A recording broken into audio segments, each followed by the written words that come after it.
Buenas tardes, estimados y estimadas participantes. Mi nombre, como lo mencioné anteriormente, es Franco Peña. Soy miembro de la Asociación Círculo de Derechos Humanos y en representación de dicha organización les extiendo un cordial saludo. En esta oportunidad tengo el honor de ser su moderador en esta ponencia.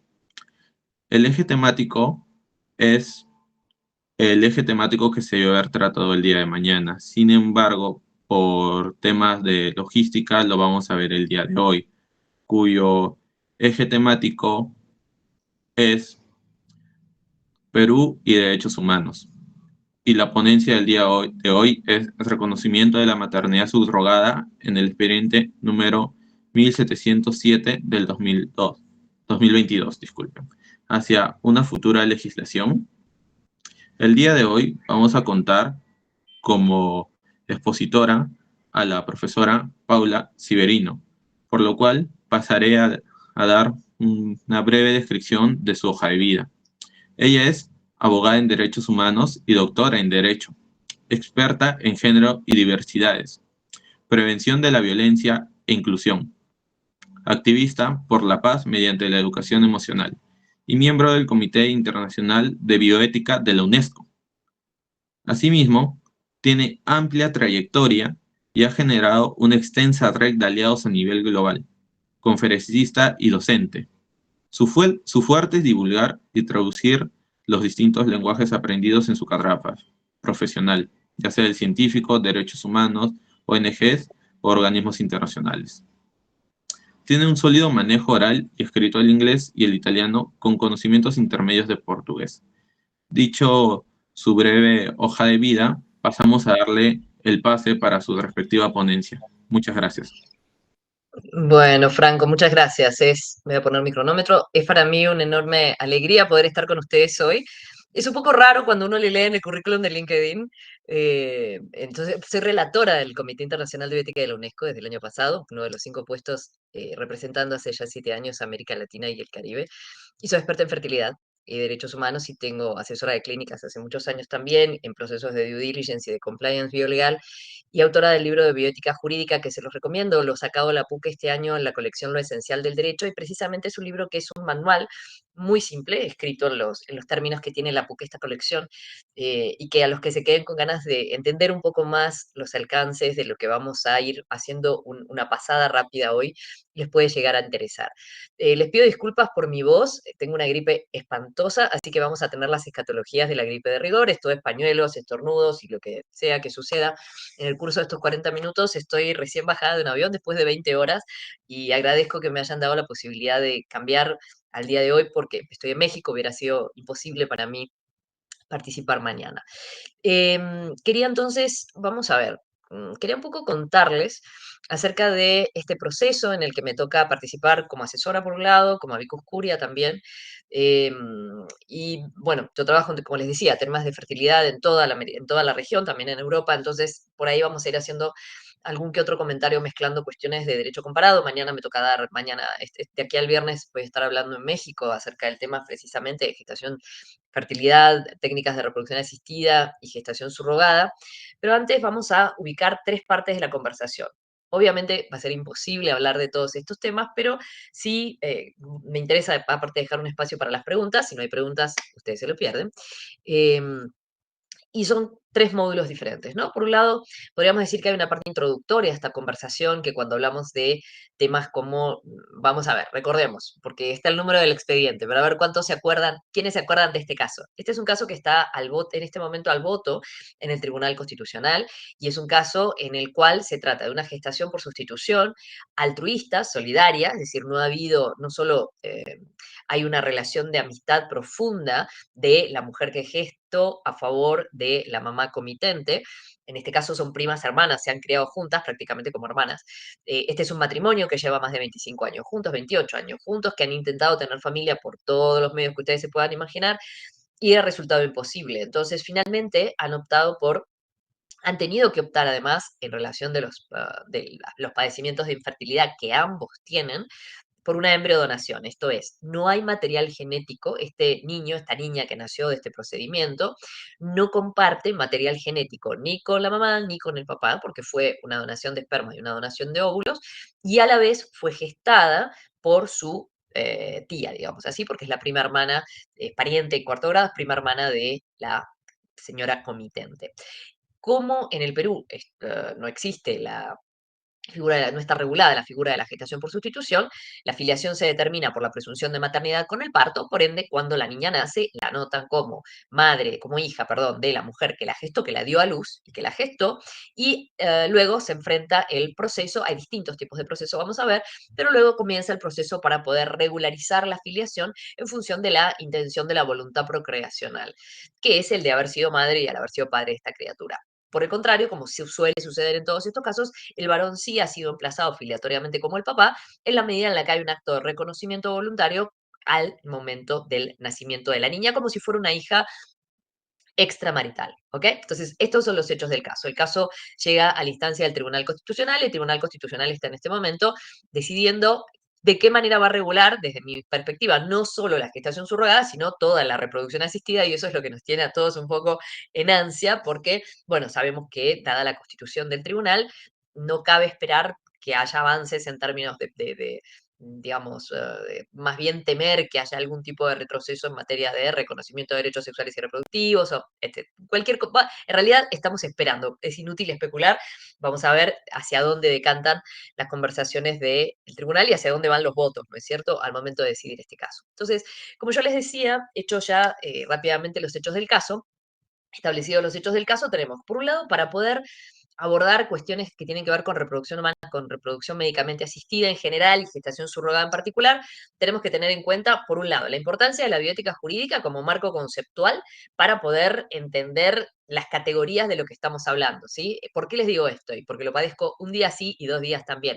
El derecho, los abogados formados en derecho, vamos a decir así, tradicional, no tienen herramientas conceptuales para poder evaluar, decidir y dar buenas perspectivas, y esto aplica también lamentablemente a jueces y jueces, para estos casos. ¿Por qué? Porque no tienen una formación ni siquiera elemental en bioética. Entonces, desconocen hechos de la biología más básicos que se puedan imaginar, porque en este caso son bastante básicos. Hay otros temas en donde créanme que se pone bastante más complicado. Desconocen cuestiones elementales de biología, desconocen cuestiones elementales de categorías jurídicas, como tienen que ser, por ejemplo, las características particulares del consentimiento informado, qué cosas sí, qué cosas. Es decir, hay una cantidad de categorías propias que desarrolla la bioética jurídica, que no es la misma forma en la que razona un abogado que se dedica a otro tipo de contratos, ¿no? Entonces, otro tipo de cuestiones. Por eso, cuando se habla de contrato de gestación subrogada y se intentan aplicar normas del derecho del análisis económico del derecho o normas del derecho civil, empieza a crujir por todos lados porque claramente esto no funciona necesariamente de esta manera. Luego hay otra cuestión fundamental que tiene que ver con la aplicación de las normas de ética pública, es decir, cuando nosotros nos preguntamos qué ética para la bioética, ¿ok? ¿Cuáles son cuál es el piso axiológico, cuáles son los valores que nosotros vamos a aplicar, vamos a considerar al momento de hacer la evaluación, porque sabemos que el derecho y la ética están fuertemente ligados, sobre todo, e indisolublemente ligados en materia de derechos humanos. Entonces, cuáles van a ser los valores a los que nos vamos a tener, que va a ser una ética confesional, una ética personalista, una ética utilitarista, una ética laica, cuál va a ser. Entonces, la bioética jurídica responde a esto diciendo: la plataforma axiológica es la que dan la Constitución Nacional y los tratados de derechos humanos. Es decir, este cuerpo de derechos, ¿sí? Este cuerpo de valores que insufla, que da sentido a todos estos derechos y que se desprende de la forma constitucional y democrática de gobierno, de los valores que se traducen en los tratados de derechos humanos y en la Constitución, forman nuestra plataforma axiológica, forman los valores que tienen que estar reflejados al momento de dictar una norma de carácter general, público. Esto puede ser una ley o puede ser una ley, que es la norma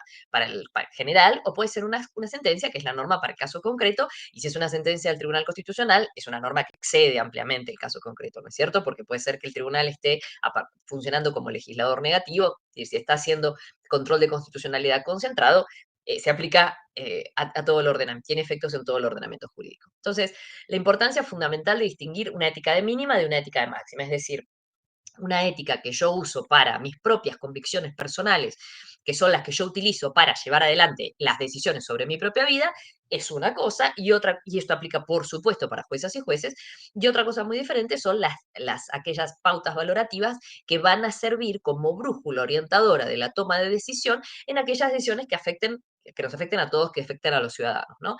Tristan Engelhardt habla de esta ética para extraños morales, es decir, que tiene que ser conteste con los valores precisamente de una sociedad democrática, entre ellos el respeto y la pluralidad. Entonces, una norma no puede responder a una filosofía de vida, a una religión o a una tradición cultural, por más extendida que esté. Y esto lo ha dicho la Corte Interamericana de manera muy, muy clara.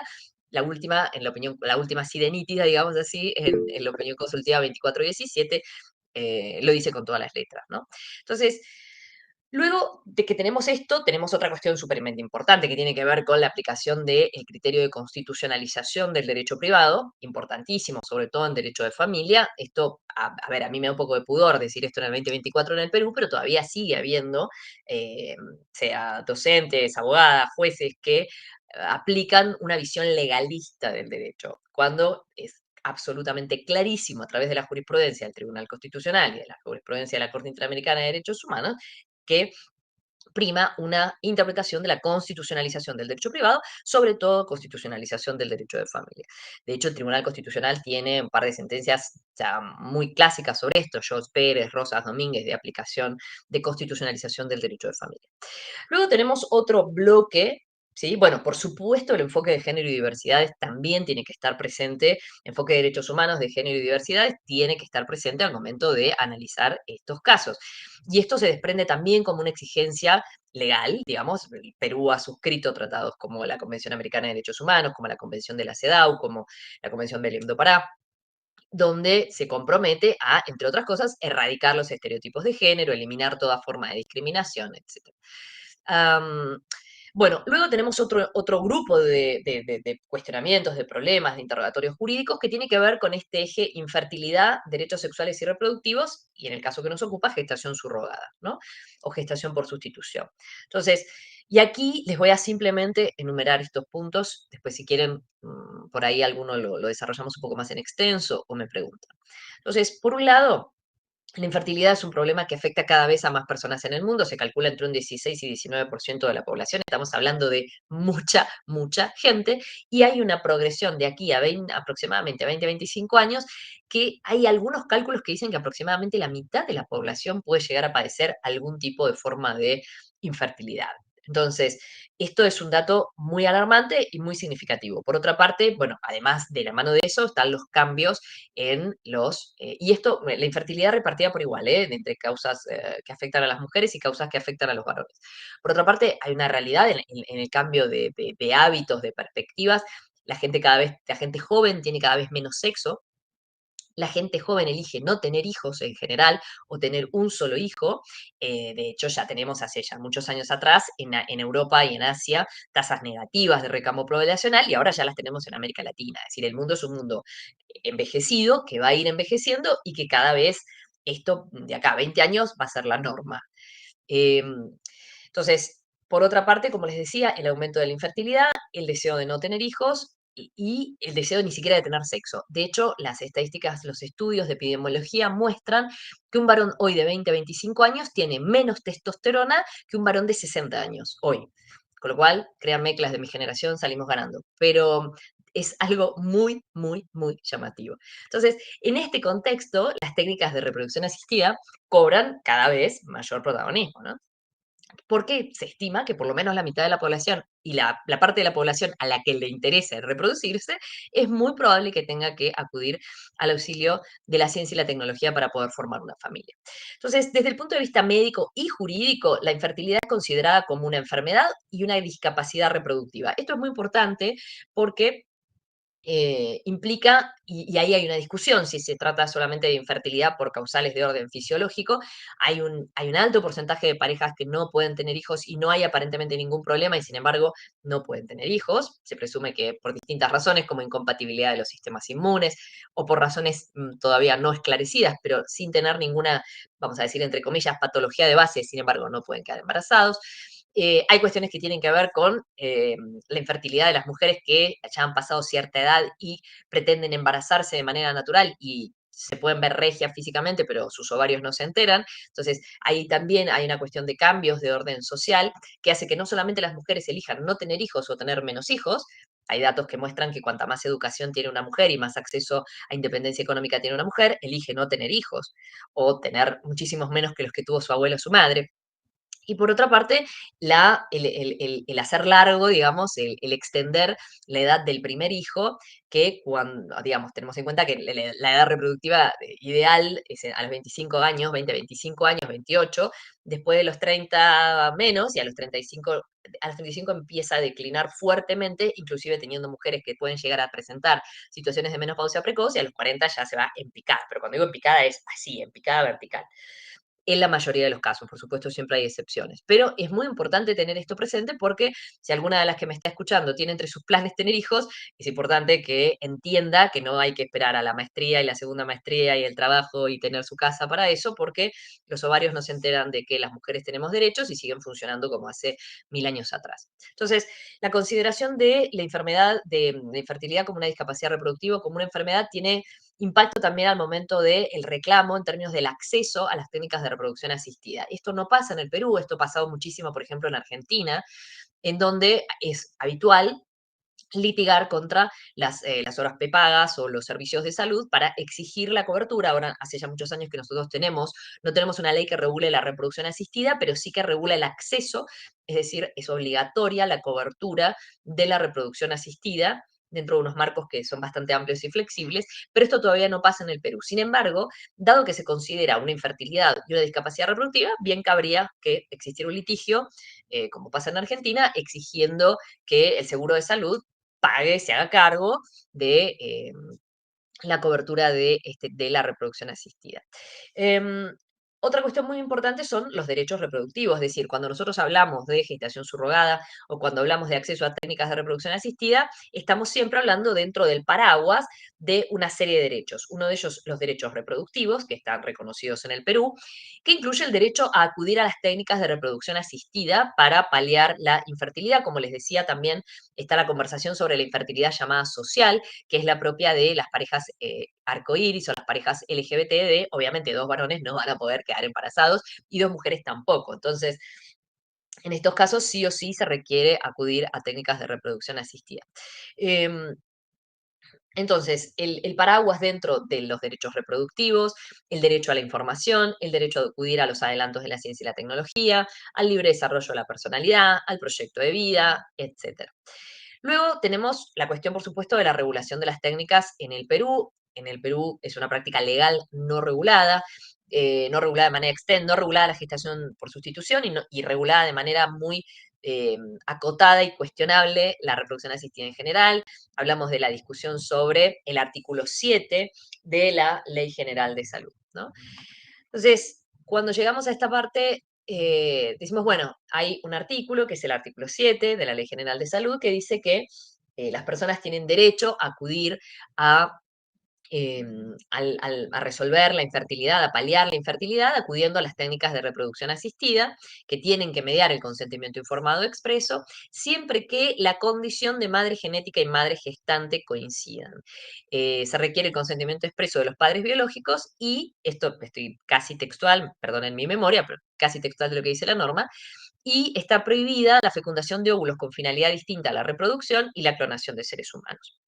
Entonces, la estructura de la norma se discute, se sigue discutiendo. De hecho, como les decía, yo estuve en la audiencia de este caso porque he sido asesora en este caso desde que el proceso llegó al Tribunal Constitucional y se discutió, todos los amicus curiae que se presentaron fueron en contra, incluso los que decían que eran a favor estaban en contra y hubo como un, un encarnizamiento terapéutico, diríamos, en muerte digna, hubo como este volver a que el artículo 7 lo prohíbe, ¿no? Y el magistrado Ochoa, de una manera muy lúcida, interpela al doctor Cárdenas Crens interpela a Ronald, que estaba también como amicus, y le dice, bueno, pero ¿y dónde está la norma que lo prohíbe? Y entonces leen y repasan juntos la norma ahí en vivo en la audiencia, y es evidente que no hay ninguna prohibición. Lo que hay es un supuesto, se puede entender que hay un supuesto que está regulado, que es siempre que la madre genética y gestante coincidan, y las prohibiciones son que no se pueden fecundar óvulos con finalidades, óvulos humanos con finalidades distintas a la reproducción humana, ¿sí? Es decir, yo no puedo fecundar un óvulo para hacer una quimera, por ejemplo, con material genético animal o para investigación, ¿no? Y está prohibida también la clonación de seres humanos. Entonces, esas son las dos prohibiciones que tiene la norma. Digamos, tanto por un tema de metodología como por la inconveniencia de la literalidad de la norma, porque, por ejemplo, exige que los consentimientos los firmen los padres biológicos, digo, entre comillas, pero si hay un donante de gametas, tendría que firmar el consentimiento de la fecundación in vitro. Obviamente los donantes de gametas tienen que firmar sus consentimientos informados en su calidad de donantes anónimos, pero no en calidad de participantes de la fecundación in vitro, que además, como vamos a ver, es sumamente importante porque el consentimiento informado, además de funcionar como, digamos, con la regla que cubra los consentimientos informados, en el caso de la reproducción asistida, configura un elemento clave que es la voluntad procreacional, ¿no? Entonces, sería un absurdo que alguien que exprofeso no tiene voluntad procreacional, como un donante de semen, por ejemplo, tuviera que firmar un consentimiento de la fecundación in vitro de, supongamos el caso, una pareja que quiere tener un bebé y que necesita un donante de esperma. ¿Okay? Entonces, la interpretación literal, queda claro que la interpretación literal no es apropiada para ninguna norma jurídica en general y en particular en este caso. Puede haber excepciones, por supuesto, pero en el caso de la interpretación del artículo 7 no es una interpretación apropiada.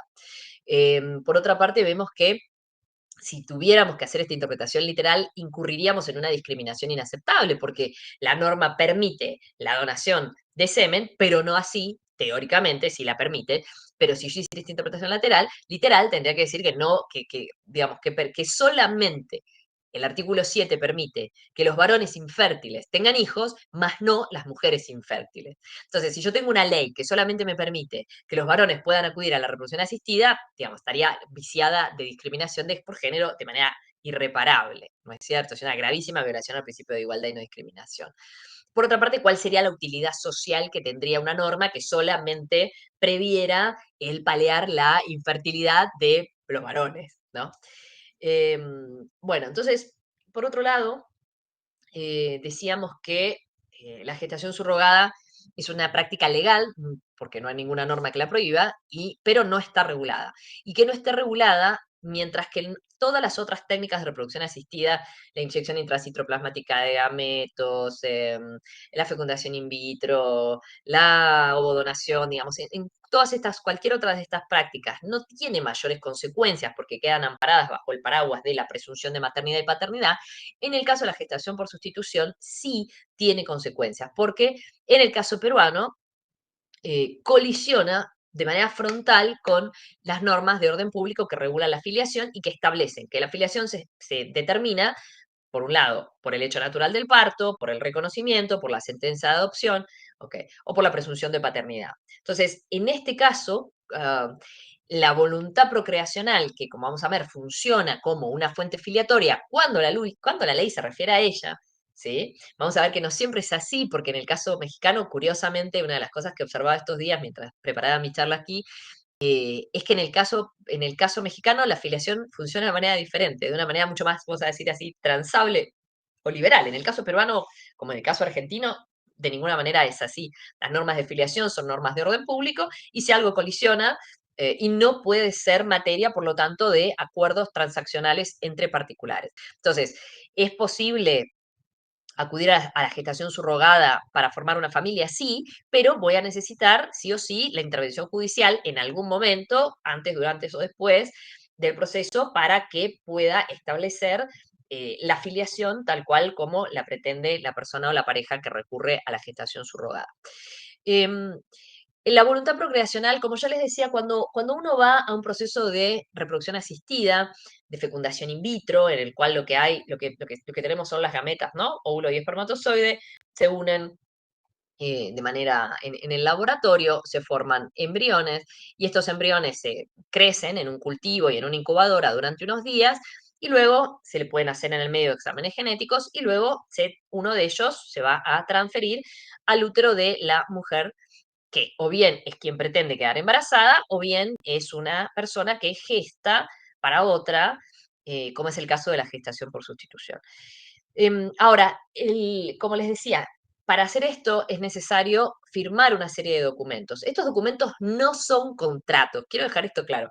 Un consentimiento informado no es un contrato. Consentimiento informado se le llama a dos realidades. Por un lado, el consentimiento informado es un proceso de comunicación en el cual la profesional de la salud da una cantidad de información que por eso, además, en el caso reproductivo hay una información, vamos a decir así, hay como una suerte de deber agravado de informar, porque el deber de información en los derechos sexuales y reproductivos tiene una carga particular y está reconocido en la Convención, está reconocido por la jurisprudencia de la Corte Interamericana de una manera específica, ¿no es cierto? Entonces, hay un deber de información más pesante, más fuerte en el caso de la salud sexual y reproductiva. Y se llama también consentimiento informado al documento que se tiene que firmar, a veces puede ser oral, a veces puede ser escrito. Este proceso a veces requiere que esto se haga por escrito, como es el caso de la fecundación in vitro, y este documento donde se plasma, por un lado, que este proceso de comunicación tuvo lugar, entonces hay que describir las técnicas, qué es lo que se está haciendo, los riesgos, las características, las alternativas. Va a haber una cantidad de ítems. En reproducción asistida se firman varios consentimientos, varios documentos diferentes que cubren distintas situaciones. Y estos ítems, por ejemplo, donde se utilizan gametas de donante, tienen que ser llenados y luego firmados por los, en este caso, por las personas que están buscando llevar adelante el formar una familia. Y puede ser que incluso se pida la protocolarización de la firma ante notario, ¿no? Entonces, este consentimiento informado además va a autorizar ciertas prácticas. En este caso va a autorizar, por ejemplo, la fecundación in vitro, ¿sí? Luego va a haber otro que va a autorizar la transferencia embrionaria o el congelamiento y almacenamiento de los embriones o el diagnóstico genético preimplantatorio. Ahora, y esto no es un contrato, un consentimiento no es un contrato. En el caso de la gestación por sustitución, sin embargo, en aquellos países en los que lo regulan, se realizan acuerdos de colaboración reproductiva o contratos de gestación subrogada, dependiendo el ordenamiento y qué es lo que prevea o qué es lo que permita, ¿no? Entonces, generalmente hablamos de acuerdos de colaboración reproductiva en los casos en los cuales las personas, que en este caso puede ser una persona o una pareja que desea formar una familia a través de este método, concurren junto con la gestante y se comprometen a una serie de deberes y obligaciones, ¿no? A través de este acuerdo y van con los consentimientos firmados y con este acuerdo a un juez para pedir la autorización de la transferencia de ese embrión a la persona que va a gestar.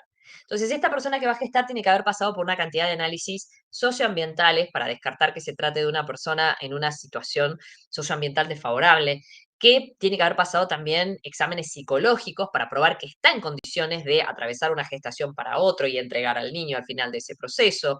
Tiene que pasar también tiene que haber tenido hijos porque nadie puede acceder a gestar para otros si no gestó para sí, tiene que tener hijo vivo, al menos uno.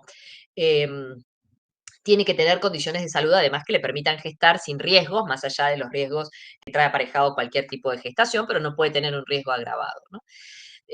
A la vez, estos acuerdos, bueno, entonces se presentan y piden la autorización al juez y entonces el juez o la jueza va a aceptar o rechazar, va a ver los documentos, se va a entrevistar con la gestante, va a ver que esta sea una persona que no esté coaccionada, que no haya sido, que no esté siendo explotada, que se estén respetando sus derechos fundamentales y va a autorizar que al momento del nacimiento se inscriba como hijo de la persona o pareja comitente. Esta es una posibilidad.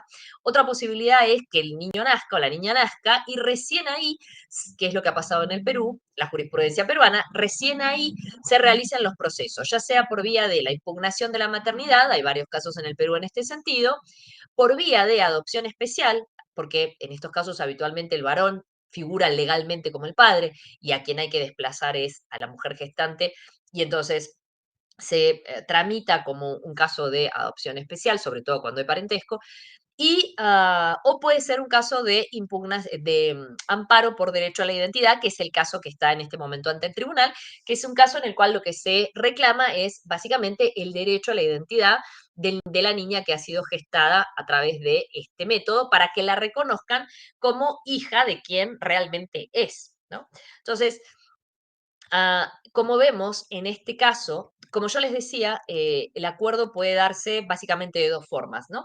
Se habla de gestación altruista o solidaria y de gestación comercial. Hay quien dice que siempre es una gestación solidaria, solamente que a veces media una contraprestación o no. Lo que siempre se arregla en los acuerdos por gestación subrogada es, por supuesto, que la persona o las personas comitentes, los padres de intención, tienen que cubrir todos los gastos relacionados con el parto, la alimentación, el seguro médico, seguro de vida. Es decir, hay una cantidad de gastos de los que se tienen que hacer cargo que no son solamente los gastos de embarazo y del parto, sino todos aquellos gastos asociados con la gravidad, salió a decir en italiano, asociados con el embarazo. Pero a la vez se puede pautar que se dé una retribución económica porque se considera que gestar para otro es un servicio. Entonces, digamos, existe la posibilidad de pactar una retribución económica. En el caso que está ante el Tribunal Constitucional, no ha habido ningún tipo de retribución económica. Como les decía, ella es la prima hermana y lo único que hubo es lo que corresponde en términos de cobertura de todos los tratamientos médicos y demás. Ahora, sí podría darse, y por supuesto se discute, porque vamos, a ver, hay una fuerte discusión, ahora luego voy a comentar eso, pero hay una fuerte discusión acerca de si es ética o no la práctica, es decir, ¿es posible? ¿Puede entrar dentro de la regulación jurídica? ¿Puede entrar dentro del comercio, de los servicios? ¿El servicio de gestar para otro? Bueno, hay una parte de la doctrina que dice, por supuesto que sí, si yo puedo realizar cualquier tipo de tareas, yo puedo trabajar 10, 12 horas para una multinacional o para un estudio jurídico o en una fábrica o en una casa de familia como trabajadora del hogar, ¿por qué yo no podría gestar para otro? Entonces, si ustedes ven, por ejemplo, la jurisprudencia de la Corte Suprema Mexicana, la acción de inconstitucionalidad 16-2016, dice claramente que la posibilidad de gestar para otra, es un servicio y esto está totalmente permitido dentro del ámbito del libre desarrollo de la personalidad de la mujer y de su autonomía, y que lo contrario sería negar la autonomía de una mujer que quiere gestar para otro, como podría desarrollar cualquier otro tipo de servicio. Hay otra posición que dice que no, que de ninguna manera, que una mujer que gesta para otro, digamos, una posición abolicionista, digamos, que una mujer que gesta para otro, nadie gestaría para otro si no lo hiciera movido por dinero, ¿no? Hay otra posición que dice, bueno, en realidad toda gestación subrogada es trata porque es explotación de la mujer que gesta y venta encubierta de un niño. ¿No? Y entonces ahora tenemos en Argentina, por ejemplo, varios procesos abiertos. Tenemos un proceso grande abierto en Córdoba contra dos clínicas de fertilidad y han sido procesados incluso abogados que participan, o sea, psicólogos, abogados y médicos y médicas que trabajan en estas clínicas por trata de personas, lo cual es bastante grave porque es una práctica en Argentina que tampoco está regulada, que hay 20 años de jurisprudencia, 15 años de jurisprudencia a favor de la práctica y de repente, a través de una denuncia anónima, se comienza a interpretar que hay explotación y si esto no es una red para delinquir y vender niños. Entonces, eh, es fuerte. Esto no quiere decir que sí puede existir trata en ocasión reproductiva y sí puede existir una venta encubierta de niños, como lo era en la adopción directa, y por eso las adopciones directas en la mayoría de los ordenamientos jurídicos están prohibidos. O sea, con esto no quiero descartar de que pueda existir explotación, trata o venta de niños en ocasión reproductiva a través de la gestación subrogada, pero la realidad de la gran mayoría de las gestaciones por sustitución, aún con padres extranjeros y aún mediando un pago a la gestante más allá de la compensación de los gastos del embarazo, difícilmente cumplan los requisitos del delito de trata o de explotación de personas, ¿no? Entonces, desde su finalidad hasta los distintos elementos. Entonces, hay que tener estamos como bastante atentos viendo cómo evoluciona esto porque ha sido una sorpresa, pero bueno, hay toda una teoría, hay toda una corriente, sobre todo en España, de la mano del feminismo radical, de considerar que toda gestación subrogada es trata, lo dijo el Papa Francesco hace poco tiempo, porque esto es un atentado contra la dignidad de las mujeres, es un grave atentado contra la dignidad de los niños, que son buscados como una mercancía para satisfacer los deseos narcisistas de gente que no se resigna, que no puede tener hijos de esa manera y que pudiendo recurrir a la adopción no lo hace, etcétera. Hay la mercantilización y explotación del cuerpo de las mujeres en argumentos muy similares a los que se utilizan en el trabajo sexual. Digamos, hay toda una serie de argumentos que dicen esto no se debería hacer.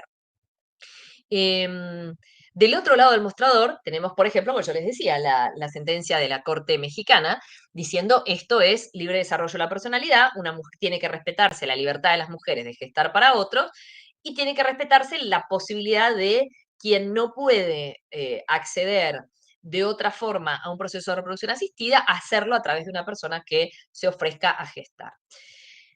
Hay un tercer grupo de problemáticas que con esto nos acercamos ya hacia el final, que tiene que ver con la protección constitucional de las familias constituidas con el auxilio de la ciencia y la tecnología y el interés superior del niño, que es la discusión en el caso que está, desde mi punto de vista, es este el foco de la discusión del caso que está ante el Tribunal Constitucional en este momento.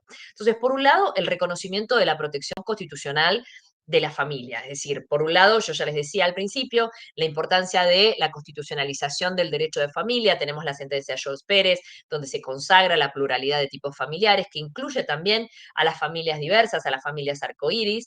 Perdón, lo de familias arcoíris es un término que se utiliza mucho en Italia, a las familias conformadas por personas LGBT.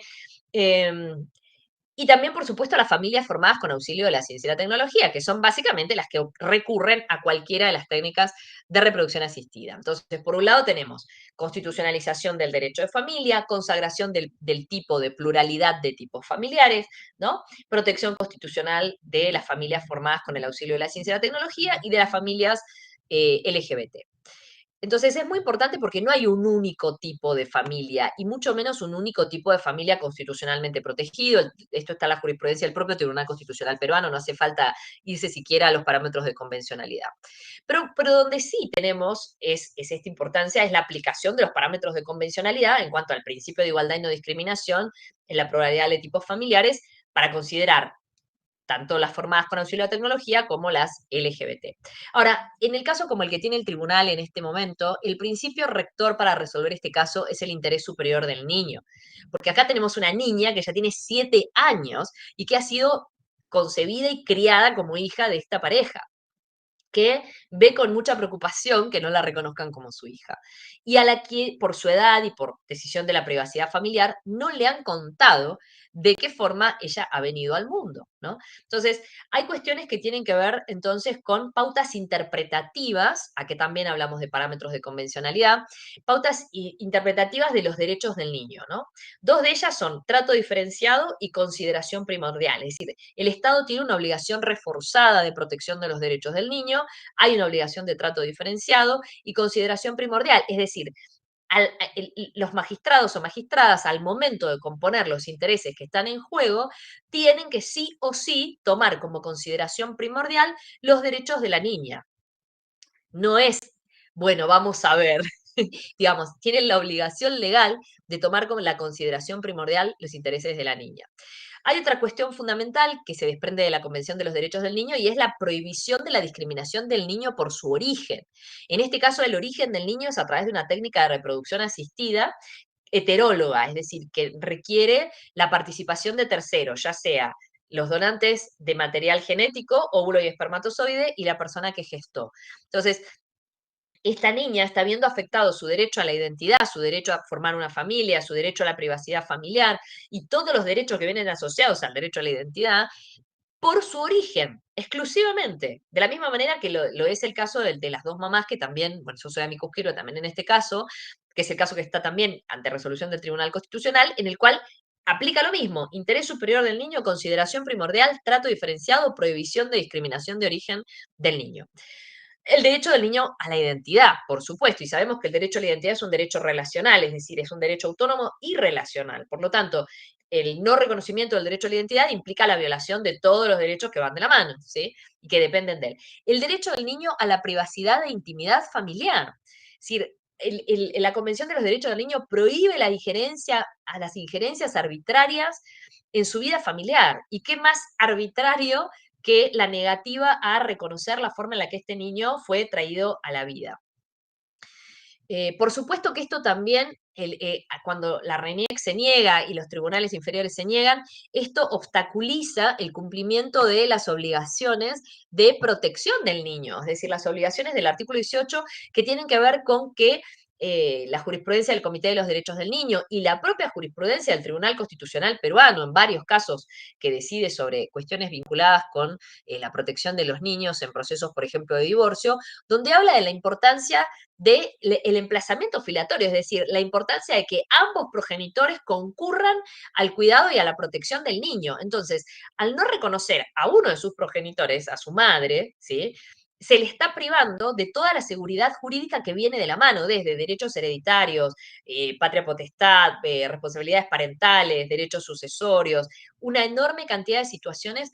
A ver, si hoy, antes que esto se decidiera, Dios no lo permita, pero falleciera el padre de esta criatura, la niña quedaría como hija de su tía, a la que le tiene mucho cariño como su tía, pero que no es la madre. No podría vivir legalmente con su madre, porque no ha sido reconocida su madre como tal, ¿no?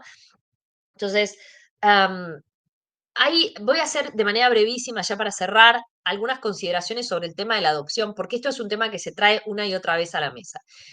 Sin duda que una de las cosas que se dicen es que existiendo el mecanismo de la adopción, no se puede pretender que las personas se autorice el recurrir a la gestación por sustitución.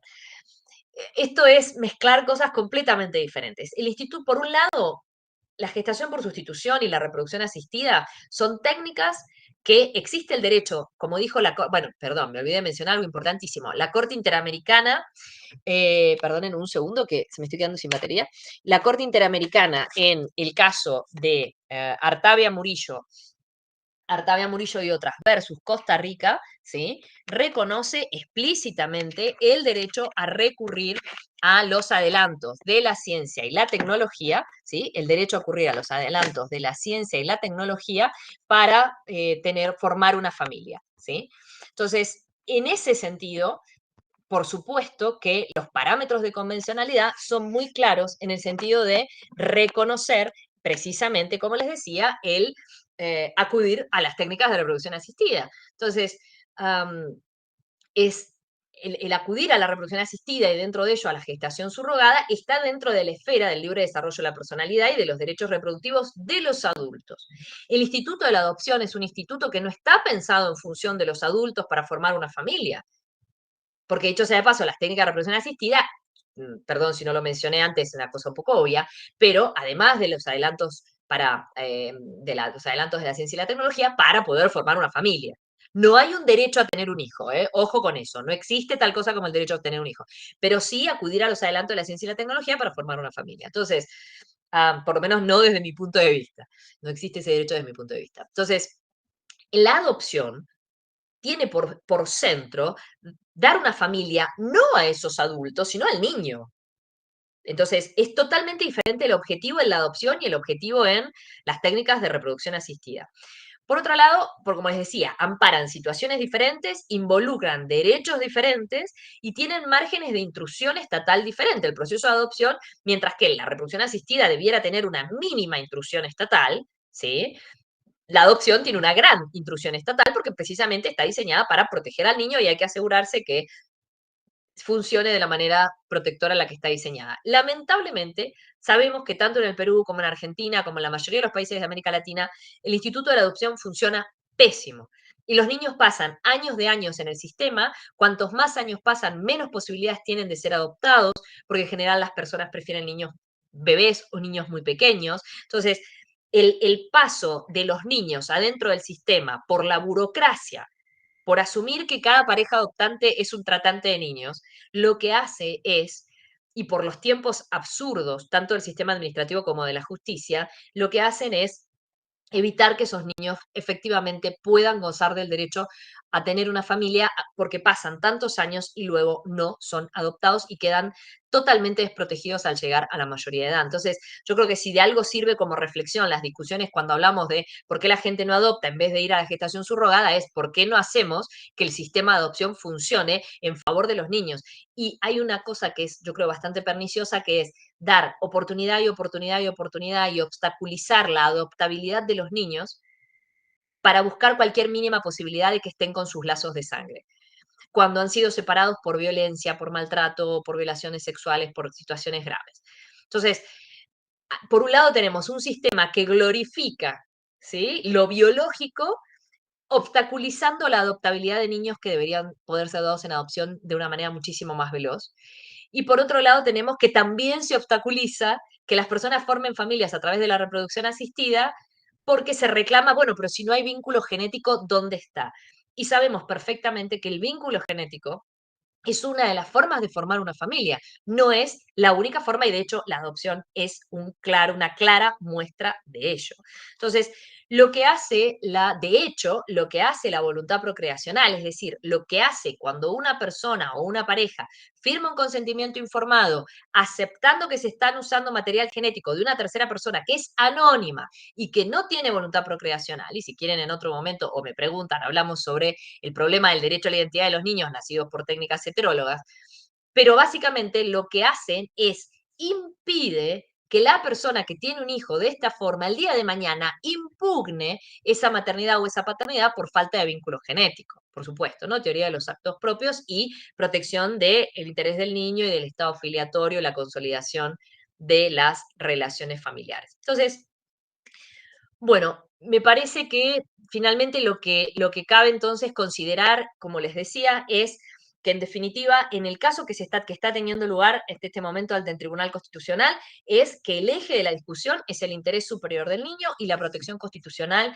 de las familias formadas con auxilio de la ciencia y la tecnología, y ojalá que esto se respete y se tenga en cuenta al momento de decidir. Muchas gracias.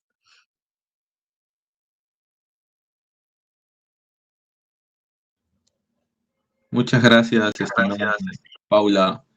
Muy interesante disertación y en vista de ello vamos a proceder a las rondas de preguntas. Como bien ya saben, estimados participantes, pueden levantar su mano, asimismo dejar sus preguntas en el chat. Empezamos la primera pregunta de, bueno, precisamente nuestro ponente anterior, el profesor Mario Hans.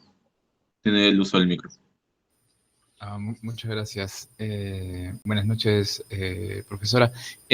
Quería yo consultar, me pareció muy interesante lo que dijo sobre la maternidad subrogada y las distintas tendencias que hay ahora, e incluso a nivel jurídico, en los tribunales. Y quería preguntar, bueno, el feminismo evidentemente ha sido muy importante para los desarrollos jurídicos, para el divorcio, para el establecimiento de las uniones de hecho, etcétera, ¿no? En temas de familia y tal. Habiendo Ay, Mario, sí. estas tendencias tan distintas en cuanto a, digamos, la categorización de lo que puede ser la Ujú. maternidad subrogada, a nivel jurídico, ¿qué tendencia del feminismo podría tener mayor base? Porque claro, uno que respeta y pues promueve las luchas de las mujeres y que quiere que pues haya una igualdad de género, siempre está tratando de escuchar, ¿no? Escuchar para aprender y para pues aplicar. Entonces, quisiera saber qué, no sé Te si me agradezco, sí, pregunto. sí, sí, perfecto, te entiendo perfecto y te agradezco mucho, mucho la pregunta. Obviamente que yo soy feminista y trabajo con el feminismo desde siempre, así que por ese lado, porque si no lo fuera, estaría lavando pañales y no aquí dando una charla o como profesora en la universidad, entonces es inevitable ser feminista. Ahora, dentro del feminismo hay distintas corrientes, como en todo, porque es un movimiento de liberación, ¿verdad? Entonces, como todo movimiento, tiene dentro de sí, conviven distintas corrientes, cada una con el que se siente más cómodo. Eh, y tú tienes, por un lado, el feminismo radical que entiende que todo trabajo sexual es trata y que toda gestación subrogada es trata, porque ve la mercantilización y la apropiación del cuerpo de las mujeres como un poco este paso adelante en una distopía, ¿no? De la enajenación. No sé si ustedes no vieron, si no vieron la película Paradise, se las recomiendo mucho, estaba en Netflix. Yo creo que la vi estando en Italia, no sé si aparecerá en el Perú, pero Paradise es una película que hace un paralelo, porque lo que las personas venden es su tiempo de vida. Las personas jóvenes venden su tiempo de vida. Así que véanla porque es una película con un gran contenido bioético. Volviendo a lo que decías, entonces tenemos, por un lado, esta expresión del feminismo que entiende que tanto el trabajo sexual como la gestación subrogada per se, es decir, sin necesidad de analizar el contexto real del caso, ¿sí? Sino a priori son trata de personas. Y por otro lado tenés, digamos, como viendo en extremos, tenés un feminismo liberal, ¿sí? Que te dice que las mujeres tienen el reconocer el derecho a la autonomía de las mujeres tiene que ver con reconocer la libertad, la plena posibilidad de reconocerle todo el arco de las decisiones posibles y por ende eso incluye también la posibilidad de gestar para otro. En lo personal yo creo que me ubico un poco a mitad de camino en el sentido de, obviamente yo soy liberal en materia de derechos, no económico, pero sí en materia de derechos, pero sí entiendo que tanto en el trabajo sexual como en la gestación subrogada, la explotación habría que presumirla, ¿sí? Entonces, ¿eso por qué? Porque implica que vos vas a tener una mirada tutelar particular. Entonces, si yo veo una situación cualquiera de fecundación in vitro, sé que tengo que tener un compliance y sé que sí tengo que tener un due diligence particular. Esto es algo que todavía estamos luchando para que los médicos y las clínicas lo entiendan, ¿sí? Porque hay un filtro en clave de derechos humanos que se tiene que realizar y que rara vez, si es que alguna vez se realiza. Pero en el caso particular de la gestación subrogada, yo sí tengo que chequear que esa mujer que está gestando cumpla una mínima serie de requisitos, cosa que quizás yo no lo tengo que ver en otras cuestiones, si bien, por ejemplo, y sí debería mirarse en el caso de las mujeres que donan óvulos, ¿sí? Entonces, digamos, esta es la explicación de por qué vos podés tener una parte del feminismo que te dice es trata y otra parte del feminismo que te dice no, es negar el derecho, y ya te digo, la sentencia de la Corte Mexicana dice eso, es negar la autonomía de las mujeres, decirles que están siendo explotadas cuando en realidad voluntariamente están accediendo. Y del otro lado lo que te van a decir es, bueno, pero a ver, ¿qué tan voluntariamente? ¿Qué significa voluntariamente? ¿No? Y ahí vas a tener la discusión. ¿Cuál va a tener más asidero jurídico? Desde mi punto de vista, considerar que toda gestación subrogada es trata no tiene asidero jurídico, porque no, esa posición para mí, y ojo, el Tribunal Constitucional Español va caminando por esa línea, yo no, y te lo digo habiendo dirigido el programa de trata en Argentina hace unos años, digamos, o sea, es un tema que conozco bastante. Para mí, y trabajando de fertilidad hace 20 años, digo, para mí es una configuración completamente diferente la que se da en la enorme mayoría de las gestaciones subrogadas, donde por el contrario es políticamente incorrecto y no se dice, pero sí puede haber, y a mí me han llegado muchos testimonios de las psicólogas con las que trabajo, extorsión por parte de las gestantes sobre la pareja comitente, y no al revés. Entonces, a ver, obviamente que si vos de repente, han habido denuncias en India, por ejemplo, en India, hace muchos años India se transformó, India era como una especie de hub, de puerto, donde la gente mandaba incluso por FedEx su material genético para concebir un niño en una gestante en India, ¿sí? Y hubieron denuncias y se denunciaron casos también en Europa del Este, en el cual estas mujeres estaban en condiciones de servidumbre. Entonces, ¿puede haber trata en ocasión reproductiva? Sí, pero tenés la trata por delante, pero no necesariamente la gestación subrogada implica una explotación de las mujeres o una venta de niños. Por eso es que yo sí soy de la idea de que se tiene que regular. Lo que no puedes tener es que no haya regulación y entonces es un limbo en el que casi todos pierden. Las clínicas no pierden, porque las clínicas siguen haciéndolo, pero lo hacen en condiciones de mucha incertidumbre. Pero los pacientes y las familias y los niños pierden. Muchas gracias. Muy interesante. Muchas gracias por la respuesta. Ahora le hacemos el pase a la pregunta de Brenda Luciano. ¿Qué tal, doctora? La verdad es que es un placer escucharla.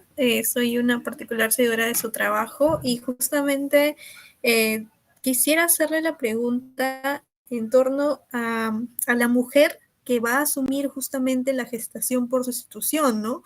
En este caso se ven situaciones en donde hay una compensación o retribución. Justamente estaba chequeando actualmente las redes sociales, por ejemplo en Instagram, he encontrado páginas estadounidenses en donde el discurso es ayuda a una familia en el proceso de superar esta infertilidad y de paso llévate una compensación de $40,000, $50,000, y también he revisado casos como el que usted señala, el de la India o incluso el de Ucrania, en donde son paraísos, por así decirlo, de vientres subrogados. Entonces, a propósito también del filtro que usted estaba señalando en su experiencia profesional, del examen socioambiental que se da a las mujeres que desean postular para aplicar a la gestación por sustitución, hay una cuestión aquí que me preocupa, y es que en los casos en que el Estado lo asuma, esta dirección, no sé si va a ser el personal pues judicial, jueces o asistentes legales, sobre todo en Perú hay bastante corrupción, no sé qué tan fidedigna sea que ellos lleven el control, y por el lado de los particulares, sabemos que al final del día ellos necesariamente quieren asegurarse una rentabilidad.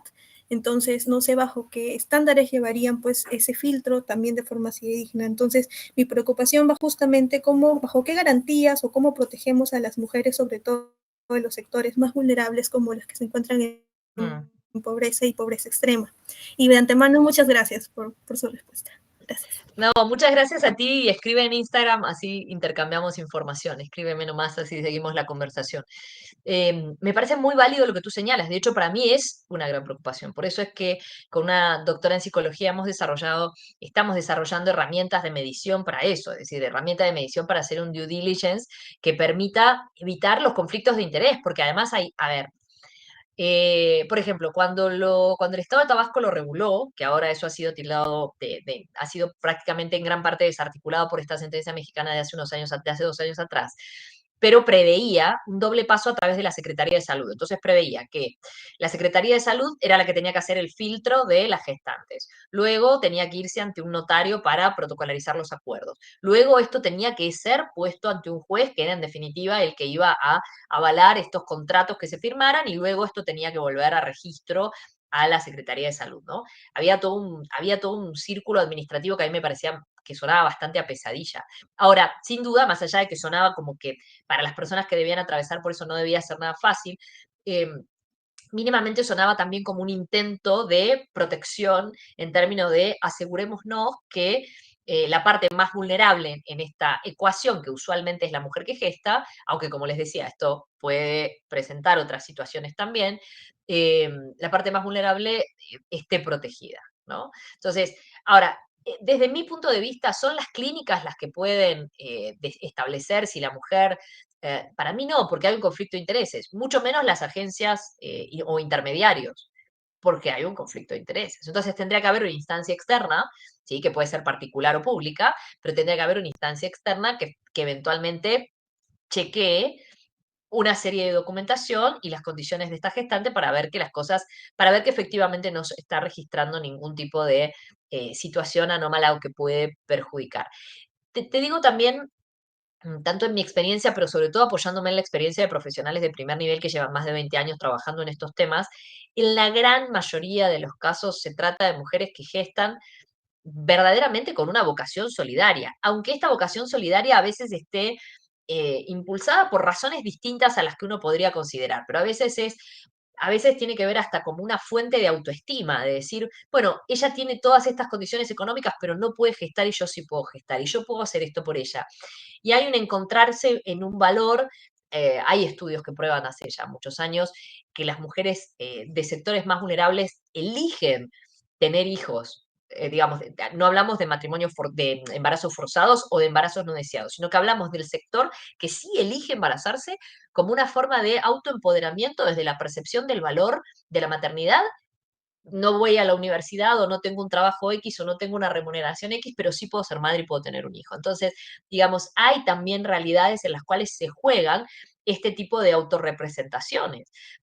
Digamos, también me parece que es una mirada muy paternalista en la que hay que tener cuidado de no caer en asumir automáticamente que la mujer que gesta para otro lo hace desde la desesperación de no tengo nada más que ofrecer o desde no sé, la seducción de un pavo, porque no es gravoso gestar. Digamos, cualquiera que está embarazada sabe lo que significa pasar por esa experiencia y además te involucra al 100%, digamos, por mucho que uno entienda que ese bebé no es un bebé que uno está prohijando y no es el hijo de uno, pero te involucra física, psíquica y emocionalmente al 100%, porque es inevitable, porque es un proceso que tiene lugar en el cuerpo, ¿no? Entonces, digamos, desde ese lugar me parece que también es un delicado equilibrio, ¿sí? Entre buscar la protección de una parte que puede presentarse en situaciones de vulnerabilidad, porque y hay contextos que, eh, ¿cómo sería? Como que acedran, que hacen más fuerte esta vulnerabilidad, ¿sí? Y podría decir lo mismo de las donantes de óvulos, es una situación diferente, pero también hay mujeres que ponen en riesgo su vida donando y donando y donando y donando óvulos sin siquiera ser del todo consciente de los riesgos que esto significa. Es mucho más riesgoso donar óvulos que gestar, dicho sea de paso, dependiendo cuántas veces uno lo haga, porque no puedes, no, por más que quieras, más de una vez al año no puedes gestar, pero en un año puedes por lo menos donar óvulos 2, 3 veces, ¿ya?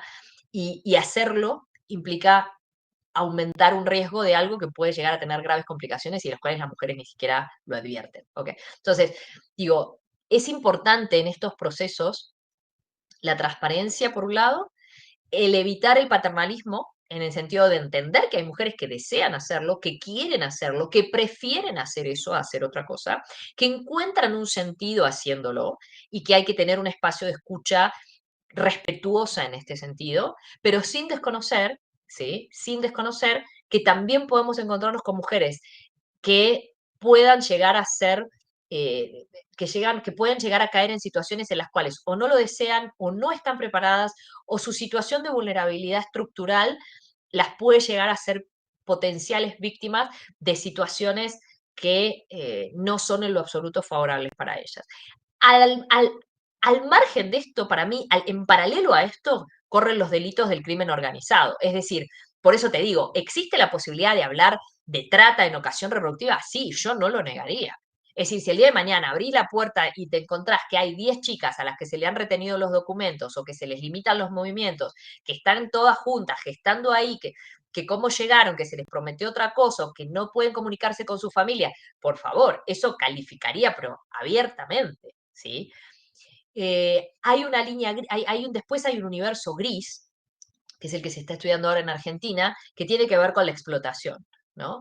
Y además podemos ver, bueno, pero ¿hay una compraventa de niños, sí o no? Entonces, por ejemplo, hay legislaciones, yo no lo recomiendo jamás, jamás, pero por ejemplo, en el caso de México, es posible que quien gesta para otro, además, utilice su propio material genético.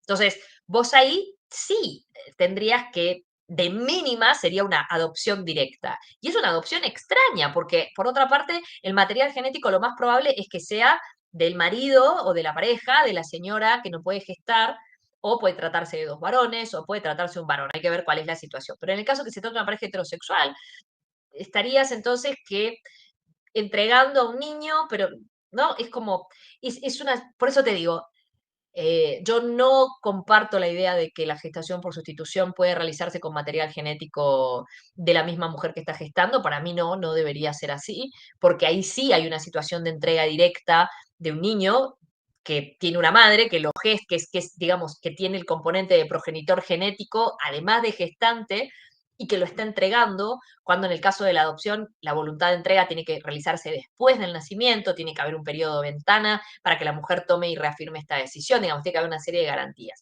Entonces, yo creo que bien vale estar atentos y establecer un sistema de controles que vaya un paso más allá, ¿sí? Por la potencial vulnerabilidad de la situación de lo que iría en cualquier otra técnica de reproducción asistida. También se habla de que hay que desacralizar la maternidad, es decir, que esto de gestar, primero que maternar no es gestar, ¿no? O sea, gestar es gestar, maternar es maternar. Pero ambas cosas pueden entrecruzarse. Y así como por un lado decimos hay que desacralizar el proceso de gestar, y no sé, yo sí creo que bien vale la discusión social sobre esto. bien vale la discusión social. Hay un paper muy interesante, si tú que has visto el caso de Estados Unidos, hay un paper que salió hace poco de unos españoles que hubiera sido mucho más interesante si lo hicieran en América Latina, pero dicen que lo hicieron en Estados Unidos porque no tenían data disponible en América Latina, y en España tampoco, porque España está prohibido, pero que mostraba que en el caso de Estados Unidos el perfil de la gestante es una mujer con estudios y con ingresos superiores al promedio, con estudios universitarios y con ingresos superiores al promedio. Es decir, no hay una motivación económica per se. Esto a mí me parece, en mi experiencia, que no es necesariamente el mismo panorama que encontramos en América Latina. De nuevo, esto no significa que asomamos una postura paternalista de entonces todas lo hacen porque no pueden hacer otra cosa. Pero yo creo que sí es un tema que hay que debatir. Yo sí creo que es un tema que es saludable ejercitarnos y pensar cuáles pueden ser situaciones de protección de todas las partes involucradas, ¿no?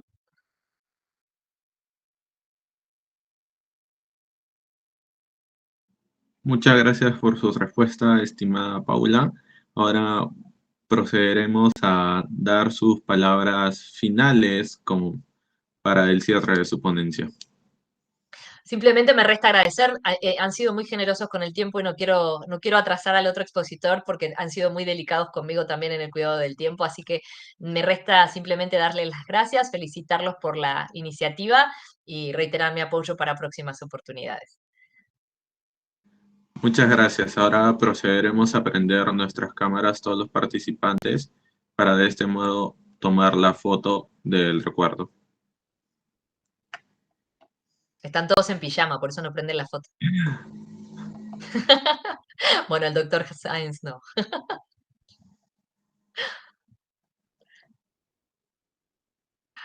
Lindo verlos. Bueno, con eso concluiríamos su exposición. Muchas gracias por su presencia de mi parte y del círculo. Estamos sumamente agradecidos con poder haber contado con su presencia y ojalá podamos verla más adelante en futuros proyectos. Muchísimas gracias.